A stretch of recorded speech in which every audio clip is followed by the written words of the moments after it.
القدير ولي الله بسبعة بمؤمن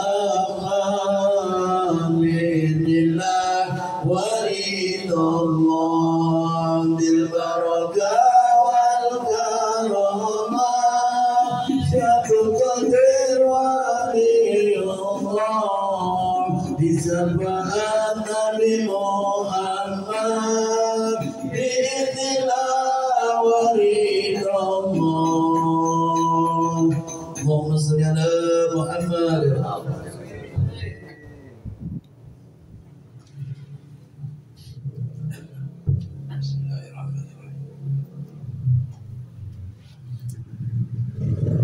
Assalamualaikum warahmatullahi wabarakatuh. Waalaikumsalam warahmatullahi wabarakatuh. Alhamdulillahi wa kafa. Wassalatu wassalamu ala sayyidina wa maulana Muhammadin al-Mustafa wa ala alihi wa ashabihi ahli sidqi wal wafa. Bismillahi masyaallah la yasubul khaira illallah. Bismillahi masyaallah la yasrifu su'a illallah. Bismillahi masyaallah ma kana min ni'matin faminallah. Bismillahi masyaallah la hawla wa la quwata illa billah. Amma ba'd, syukur kepada Allah, saya terkhusus berbahagia sekali bisa dihadirkan oleh Allah ke tempat ini, tempat yang pertama kali kita buka cabang dzikir manaqib. Alhamdulillah, tanaman ini terawat dan terpelihara. Alhamdulillah. Dan saya bangga dengan guru kita Kiai Haji Muhammad Bahagia. Tepuk tangan untuk beliau. Saya yakin perjuangannya tidak kaleng-kaleng, ya. Perjuangannya penuh tetesan air mata dan penuh dengan tetesan keringat.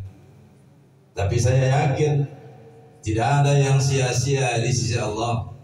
Apapun yang beliau upayakan, kalau benar niatnya, ilahi anta maksudi wa ridhoka matlubi, pasti Allah akan berikan keberkahan. Amin ya rabbal. Karenanya setiap mengadakan apapun saya ingatkan buat saya dan jamaah, ingat, kadang kita punya niat terkontaminasi, terpengaruh dengan keinginan ini dan keinginan itu. Niat siapa yang terbaik? Niat guru-guru kita. Niatkan dalam setiap bacaan ratibmu, niatkan dalam setiap zikir manaqibmu, niatkan dalam setiap bacaan maulidmu, niatkan dalam setiap amal ibadahmu, niat ngikutin niatnya Rasulullah. Gak bisa ngikutin niatnya Rasulullah, niat ngikutin niatnya para guru, para ulamanya Allah. Mereka lah yang niatnya lurus lillah lirrasul billah birrasul. Allahumma sholli ala Muhammad. Sama sebelum kita niat puasa, mau niat sholat, ya Rob, saya niat sholat, ikutin niatnya para guru, ikutin niatnya ulama. Ya Rob, saya niat besok puasa, ikutin niatnya para guru, ikutin niatnya ulama, dan seterusnya. Mau manaqiban, mau ratiban, mau nariyahan, mau maulidan, pantek niat yang benar. Kalau niat sudah benar, maka dijamin oleh Allah keberkahannya. Amin ya rabbal. Dan saya lihat di sini barokahnya sudah sangat banyak ya. Dari awal kita manaqib, ini Bang Awi dulu yang ikutan juga. Sering beliau juga sama si Black ya. Terus ada beberapa jamaah yang sudah senior-senior di sini udah nggak kelihatan lagi, nggak masalah. Yang penting imamnya tetap istiqomah. Ingat kata apa? Pegang buat para imam-imam manaqib ya. Buat siapapun pemimpin majlis, mau majlis zikir apa saja, pegang omongan ini. Kau boleh pergi meninggalkan aku jika kau tidak cocok dengan amalan ini. Mau kalau di kita zikir manaqib, kalau kau tidak cocok dengan zikir manaqib, silakan cari zikir yang lain. mau zikir ghafilin, mau ratib, mau maulid, silakan. Asal jangan kau cari agama lain. Betul? Kalau kau tidak cocok dengan aku sebagai kiainya, sebagai imamnya, cari kiai yang lain, cari ustadz yang lain. Asal jangan cari Tuhan lain. Itu saja. Kalau kamu masih ada di dalam koridor majlis agamanya Allah, majlis zikir apa saja, tetap kau mendapatkan ridhonya Allah. Jadi nggak ada paksaan. Yang mau keluar dari majlis manaqib, monggo silakan. Yang mau istiqomah, monggo silakan. Itu semuanya ketetapannya Allah. Jadi pegang nih buat para imam manaqib. Jangan sampai pikirannya jelek. Waduh, apa itu dia nggak kemari-mari? Ngambek apa ya? Atau nggak datang ke majlis yang lain, nggak datang ke majlis dia pikirannya jelek, hatinya jelek. Ini yang merusak amalia kita. Apapun majlisnya, apapun isinya, katakan demikian. Kau boleh tinggalkan aku, tapi jangan tinggalkan Allah. Kau boleh tinggalkan majlis aku, tapi kau jangan pernah tinggalkan agamanya Allah. Paham sampai sini ya? Alhamdulillah di sini tetap istiqomah.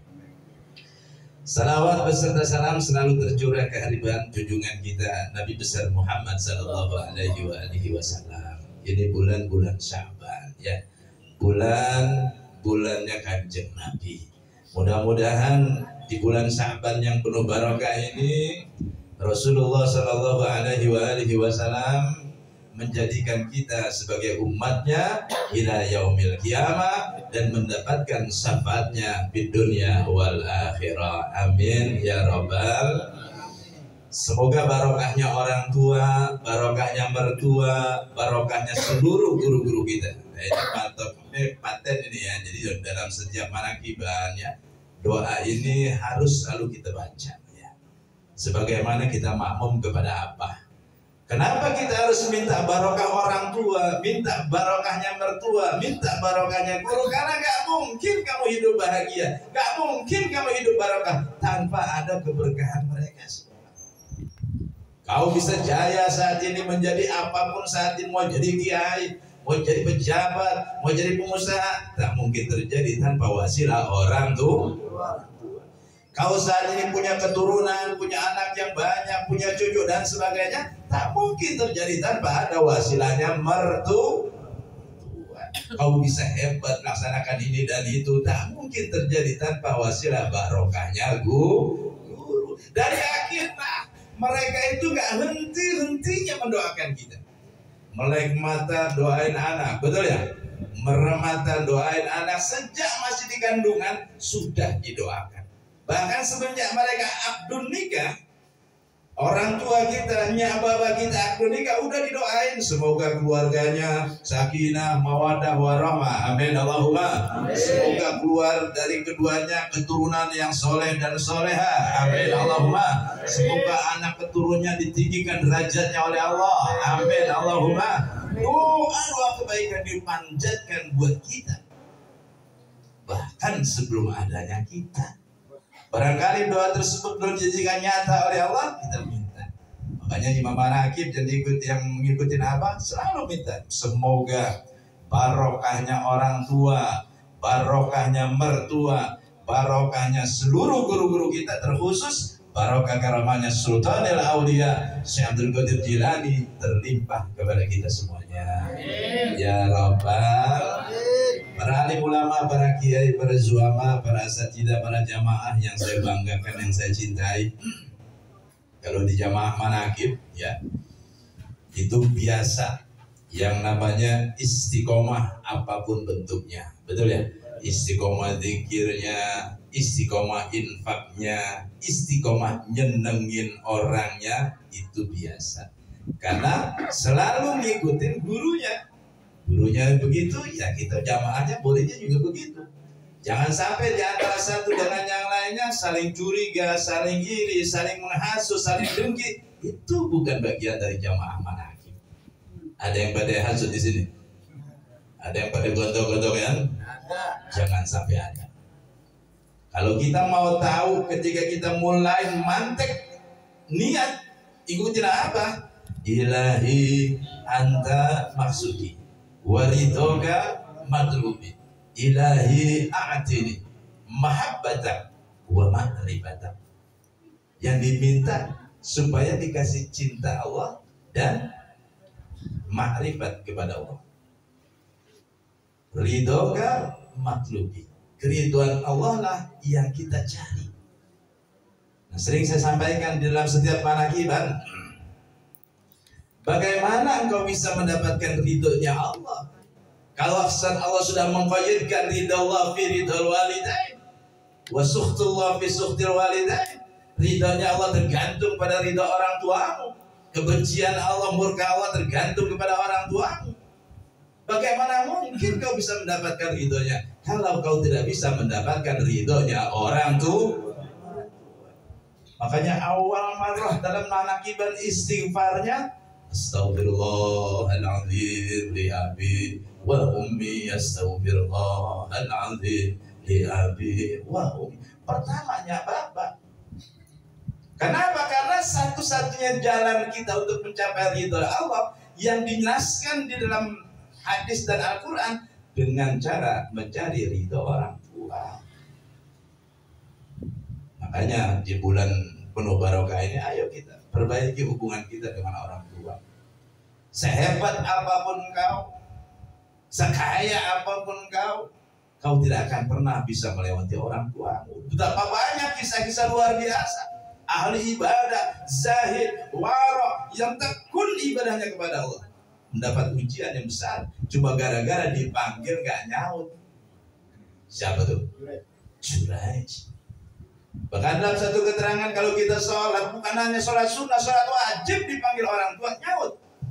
Kadang kan gak akan main game, ya, main HP, nyanyi mau kita lehernya keluar, agak nyaut. Jamaah manaki mudah-mudahan gak ada yang begitu. Yang kedua, ridhonya Allah itu adanya di mana? Ridhonya Allah itu kalau engkau seorang wanita, seorang istri, tergantung ridho suami.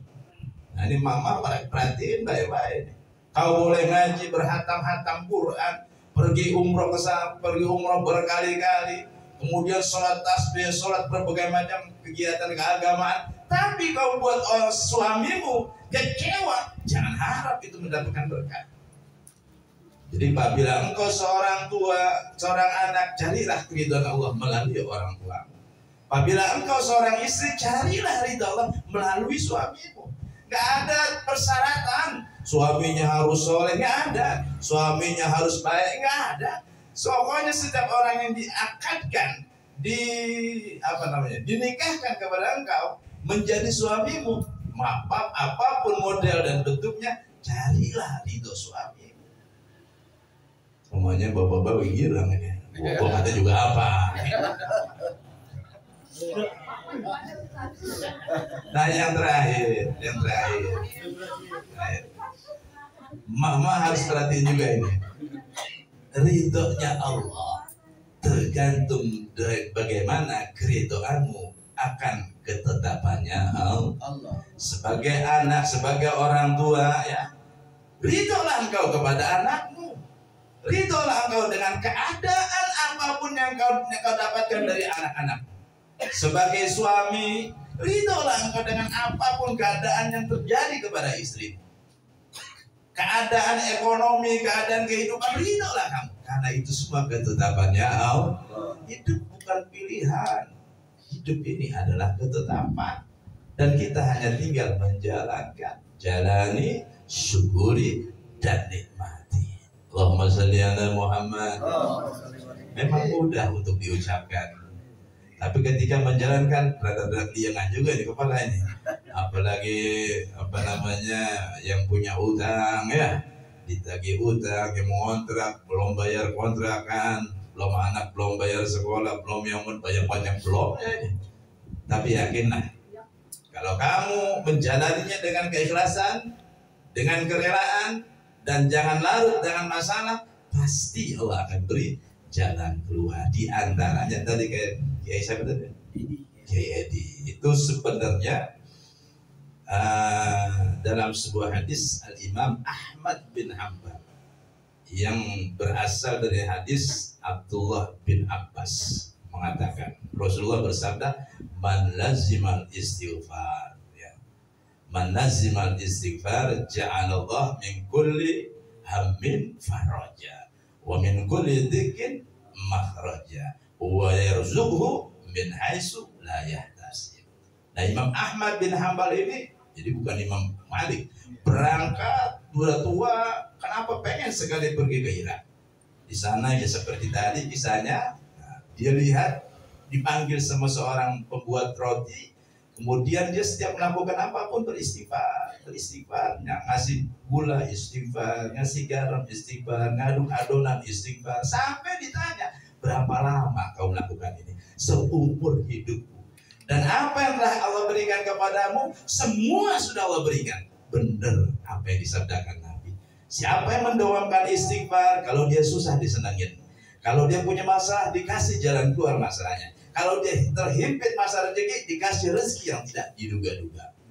Cuma satu kata dia, yang belum dikabulkan oleh Allah. Kata si kedua berarti, apa kalau boleh aku tahu, kata Imam Ahmad bin Hambal. Aku pengen sekali ketemu imam besar dari mazhab yang 4, yaitu Imam Ahmad bin Hambal. Kata Imam Ahmad, ini gua. Jadi ternyata Imam Ahmad bin Hambal sampai ketarik demikian dengan sebab lazimnya membaca istighfar. Nah, jamaah pun demikian. Tapi jangan mikir-mikir ini, udah baca istighfar belum kelar ini urusan. Udah baca manaqib masih aja susah ya. Karena ingat, jangan pernah mengaitkan amaliyah apapun yang kamu lakukan dengan hajat yang kau inginkan. Jadi amaliyah yang kita amalkan, waratiban, manakiban, selawatan, nariyahan, jangan dikaitkan dengan masalah dan kebutuhan kita. Cukup kita menjalankannya lillah di Rasul, billah di Rasul. Mudah-mudahan ya semua jamaah yang ada di sini diberikan kuat istiqomah, dan diberikan barokah, diberikan selamat, dan diberikan kesuksesan di dunia dan di akhirat. Sebab istiqomahnya. Al-Fatihah.